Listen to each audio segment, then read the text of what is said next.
Prepare to join the fight for the liberation of the Commonwealth.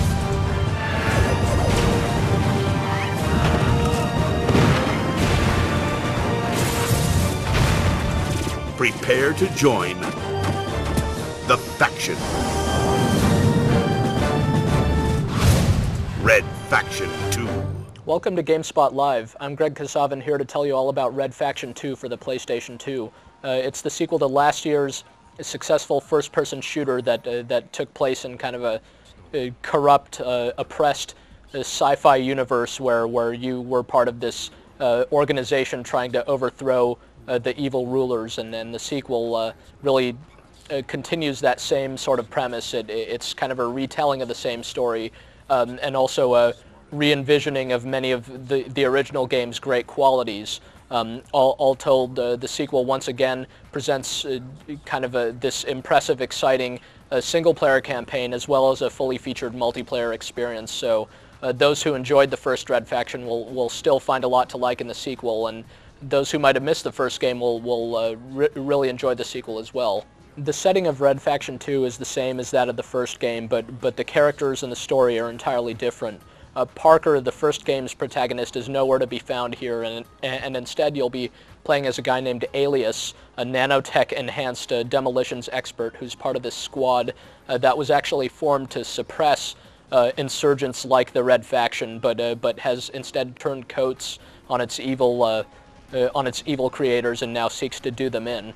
Since Alias is basically this one-man army super soldier, the game gives you an excuse to kind of heft around a ton of really powerful weapons and take on huge armies of enemies in pretty much each and every one of its levels. The single-player campaign isn't particularly long. It'll probably take about 7 hours and certainly less than 10, even at the normal difficulty that has a couple of really tough boss encounters in it. But during that time, you'll encounter never a dull moment. The game's just got a really relentless pace to it. Lots and lots of variety, and just lots of stuff to shoot at. Like in the first game, one of the things that gives Red Faction 2 a lot of its variety is the fact that you can pilot different vehicles over the course of the campaign. There are actually 4. There's like a flyer, like a flying gunboat. There's a tank. There's a submarine, and there's an assault mech, basically just a big battle armor with Gatling guns and missile launchers coming out of it. These vehicle sequences look really good, and they're basically these kind of simple, fun shooting gallery sequences. In the tank and in the flyer, you don't even steer; you just serve as the gunner, and basically you're able to take on even more guys than you normally could on foot, and you get the experience of being in like a really powerful vehicle, especially in the assault armor, where yeah, it's just bristling with different weapons, and you could just cause all kinds of destruction. It's really going after the same sort of over-the-top violence and imagery as seen in like Paul Verhoeven's sci-fi films like RoboCop and Total Recall and Starship Troopers. If you liked movies like that, you'll appreciate what Red Faction 2 is trying to do by putting all this really powerful hardware into your hands and letting you use it against a whole lot of different people. The game's got over a dozen different weapons in it, and Alias can carry all of them at once. The game doesn't even try to explain how he could lug all that stuff around, so if you're coming off of playing Halo, you might appreciate being able to carry a whole arsenal around with you.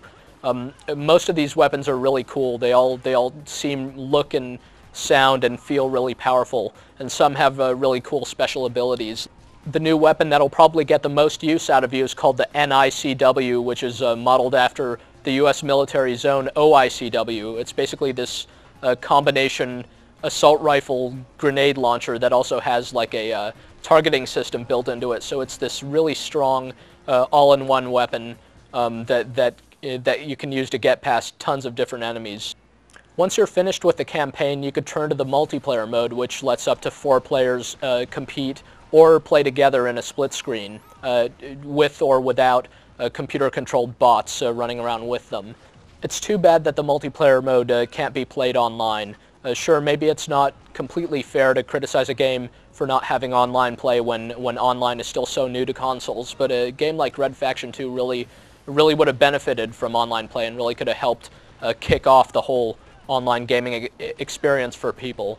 But even as it is, the multiplayer mode is still really solid. It's got 8 different game types, including kind of your standard multiplayer variants like deathmatch and team deathmatch and capture the flag, as well as some others like regime, where basically one player is the dictator and all the other players are supposed to gun for him.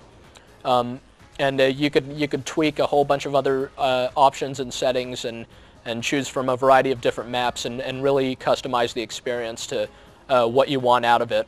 So multiplayer Red Faction 2 can really last you for a while longer than the single player will, especially since the core gameplay of the game is very solid and the weapons are lots of fun to use. Red Faction 2 looks great. There's a lot more variety and color in the environments than there was in the first game, where most of the settings were just kind of bland-looking corridors and caverns and stuff like that. Now you'll go through kind of blasted, war-torn cityscapes and like high-tech secret military installations. So the settings themselves are still pretty standard, but they do look good. The enemies exhibit lots of kind of motion-captured animations. There are lots and lots of them, so as you mow down tons of bad guys, you won't really see the animations repeat. And in particular, the explosion effects, like when you lob a grenade right in the middle of a bunch of foes, look quite good. And in general, yeah, the game's special effects look great. As things blow up, they really blow up nice. And considering it's a game about a demolitions expert, that's probably the least that you'd expect.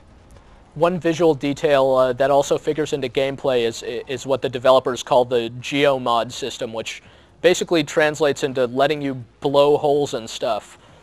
You've got, sometimes you won't find an entryway that suits you, so you could just heft your grenade launcher and blow a hole through the wall and walk on through that. This technology is pretty slick, and it figures a lot more prominently in the sequel than it did in the original game. And it's not a huge deal, but it's a nice touch. It's realistic in the context of a game where lots and lots of things are exploding, and it makes for some interesting gameplay twists, like in one scene when you're in the assault mech and you come to a kind of low-hanging tunnel where the clearance is too low for you, so you just kind of blow a hole right through the top of the tunnel and make way for yourself. With all that's going on in the game, the frame rate does suffer. You couldn't call it smooth, and you couldn't call it steady either, unfortunately. Sometimes the frame rate bogs down, but it's just never really quite as quick as maybe you'd like for it to be. With that said, the frame rate never does get into the way of gameplay, but you'll wish it were a bit faster sometimes. But all told, Red Faction 2 still looks great. It's got an interesting look to it and lots of really cool-looking kind of hardware and environments. So all in all, Red Faction 2 is really a well-rounded shooter, both for those who played the original and those who haven't.